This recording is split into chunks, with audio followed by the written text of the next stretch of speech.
Hi everyone, I'm Any New Province, and this week we're playing Dreadmaw Stompy for Net Benefits, the series where we explore the benefits of net decking in Pauper. Dreadmaw Stompy is an amazingly sweet deck that comes from Magic Online player X-File. They took it to a top 32 finish in the Magic Online Pauper Challenge and even wrote an article about it. I'll throw a link down in the description so you can check out X-File's write-up. Before I get into the deck tech, I just want to let you know that you can like the video or subscribe to the channel down below. I'd seriously appreciate it. It's a great way to let me know you've enjoyed everything, and it really encourages me to keep making great Pauper content. Alright, let's have a look at Dreadmaw Stompy. We'll start today's deck tech off by talking about the ways we're going to be generating a ton of mana to power out huge creatures. Our first ramp piece is Wall of Roots. Wall of Roots costs 1 and a green for an 0/5 defender. You can put a -0, -1 counter on Wall of Roots to add green mana to your mana pool. You can only activate this ability once each turn. Wall of Roots is going to help us get to 4 mana as early as turn 3, but we'd really like to get 4 mana as early as turn 2. We'll go over how we're going to do that next. First, we want to enchant a forest with either Wild Growth or Utopia Sprawl. Both enchant a land and allow that land to tap for an extra green mana whenever you tap it. If we happen to have an Arbor Elf on turn 2 when we commit one of these enchantments, we go straight up to 4 mana and start casting big beaters. Arbor Elf costs 1 green mana for a 1/1 Elf Druid, and it untaps target forest. That's how it's going to generate 4 mana. We're going to untap the forest that's enchanted with Wild Growth or Utopia Sprawl. The rest of this deck is made up of huge creatures that are going to put a ton of pressure on our opponent. We're going to commit them as soon as we can so that we can end the game before our opponent can deal with them. First, we have the namesake card Colossal Dreadmaw. It costs 4 green for a 6/6 with trample. This thing is massive. It can attack through Augur of Bolas, Core Skyfisher, even Gurmag Angler. If we're on the defense and our opponent's attacking us with the Gurmfather, this is going to get in the way every time. We're also running Tangle Golem, which costs 7 generic mana for a 5/4, but will almost never pay 7 mana for it because it has affinity for forest, which means it costs 1 less generic mana for each forest you control, and we're probably going to control a few. We're also running 4 copies of Thundering Tanadon, another 4 mana creature. Well,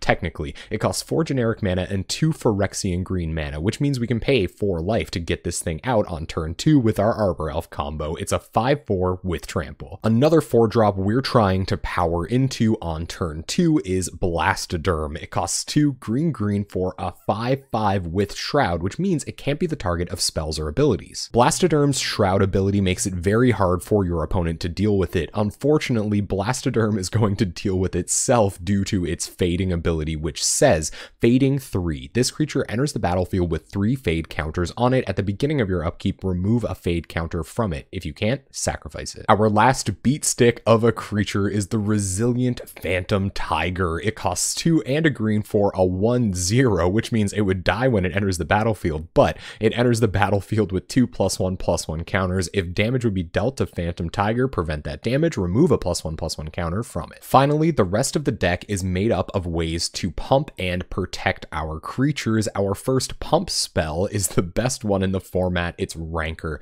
It costs 1 green mana for an enchantment that gives target creature +2/+0 and trample. When it's put into the graveyard from the battlefield, you return Rancor to its owner's hand. Playing Rancor on one of our huge creatures as early as turn 3 is going to put an immense amount of pressure on our opponent. We'll usually be attacking for as much as 7. Hopefully that's too much damage for them to recover from. Finally, our last non-land card is Vines of the Vastwood, which, now that I think about it, might be a little bit better than Rancor, but that's definitely up for debate. Vines of the Vastwood costs 1 green mana for an instant and makes it so that target creature can't be the target of spells or abilities your opponents control this turn. You can even target your opponent's creatures with this, which makes for some pretty sweet interactions. Vines of the Vastwood also has Kicker Green, which means you can pay an extra green mana as you cast Vines. If you do, the creature that you're targeting also gets +4/+4 until end of turn. Alright, let's have a look at this mana base. Nothing too fancy, just 18 forests. We want all untapped lands so that we can get that Arbor Elf, Wild Growth, Utopia Sprawl combo online on turn 2 and start casting our massive fatties. All right, let's have a look at this very concise and focused sideboard. We start with 4 copies of Scattershot Archer for wrathing away any X1 flyers. We have 4 copies of Dissenter's Deliverance for destroying target artifact, maybe in a Monarch matchup or an Affinity matchup, and if we don't need it, we can cycle it away, draw another card.